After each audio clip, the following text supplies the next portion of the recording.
Hello, I'm Steve Kim from the Bass Basement, and I'm pleased to be here today with my friend Paul Richardson, hometown notable.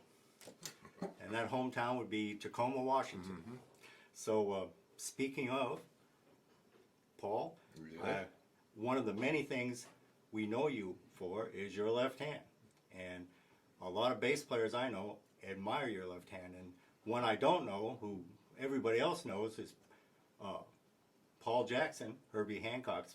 The late Paul Jackson. Thank you. Yeah. And he greatly admired your left hand. Yeah, that was very cool. Paid you a very nice compliment. And so, how did that come about? Was it always natural for you to play the bass, or did you have to do it for a gig, or how did that come down? I came from B3s. I came from Oregon, actually, originally. My first organ was a Lowry Starlet. A Lowry Starlet. What's Lowry that? organs. They were like low bottom line furniture, nice home furniture, but it had a built-in Leslie, which was not really. It was like a little thing inside of it that swirled around. But was it an actual Leslie, or? It might have been licensed by Leslie. I see. Yeah. I see. But that gave you that same effect, right. then. But I always played the pedals, and because left hand, you couldn't get that kind of. So you were actually kicking bass. Yeah, with my left hand. Yeah. And I mean with my foot, and then I figured out you can alternate stuff, like you can hit it, so it comes across like.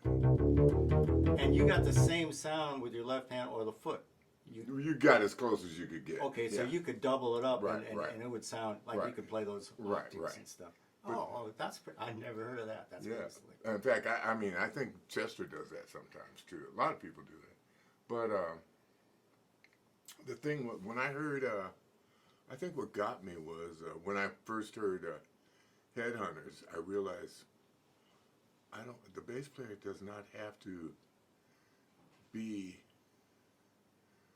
in such a confined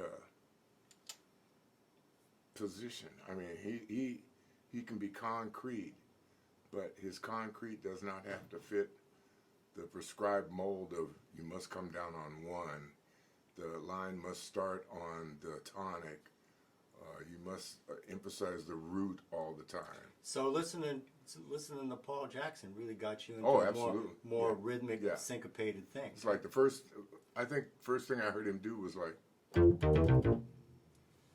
was like, oh wow, what is? And how dare you? Now, were there other bass players you listened to as well? Did other bass players have an effect on your left hand? Larry Graham had an effect on me, more so than the Louis Johnson or any of those. It was like Larry Graham, Paul Jackson, Stevie. You say? Stevie. Well, that's a pretty tough lineup right there. Herbie.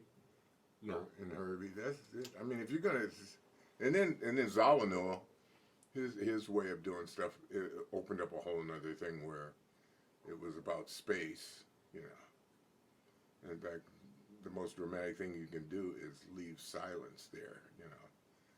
But to me, I mean, keyboards are a percussion instrument. Basses are a percussion instrument, as far as I'm concerned. If you're hitting a string, regardless of whether you're plucking it or that's a rhythmical situation, and you can do a whole bunch of damage or change a whole bunch of vibes.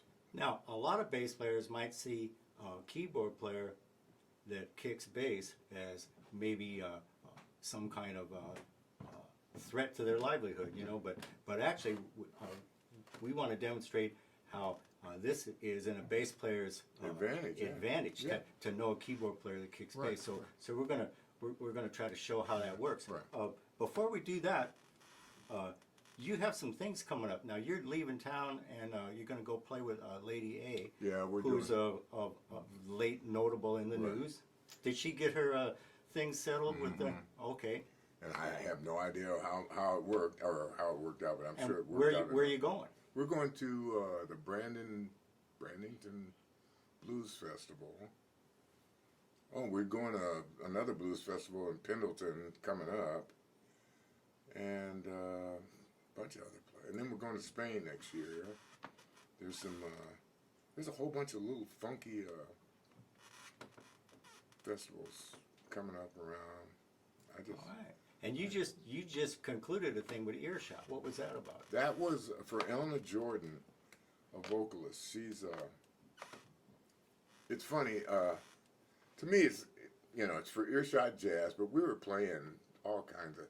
You just make it's a jazz format, but we're playing contemporary stuff. It's just whatever we feel like playing.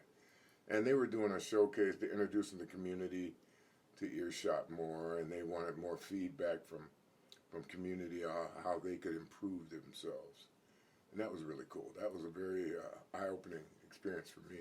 All right. Well, you're and now you're down at El Gaucho, of course, and when do you appear down there? I'm there Tuesday, Wednesdays, and Thursdays, and they changed my hours. I'm now there from 6 to 9, which is cool with me, and it's fun. I can play. Man, you're busy. Yeah. You're busy. Yeah. Well, all right. I'd like to show off your left hand a little bit, and at the same time show how someone like yourself who plays left-handed bass, who's a keyboard player, can be an asset to a bass player. Yeah. Let's play a little bit on the way out. Paul. Okay. Let's see.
I'm Steve Kim. I'm with my friend Paul Richardson, and we're in the bass basement. We'll see you next time.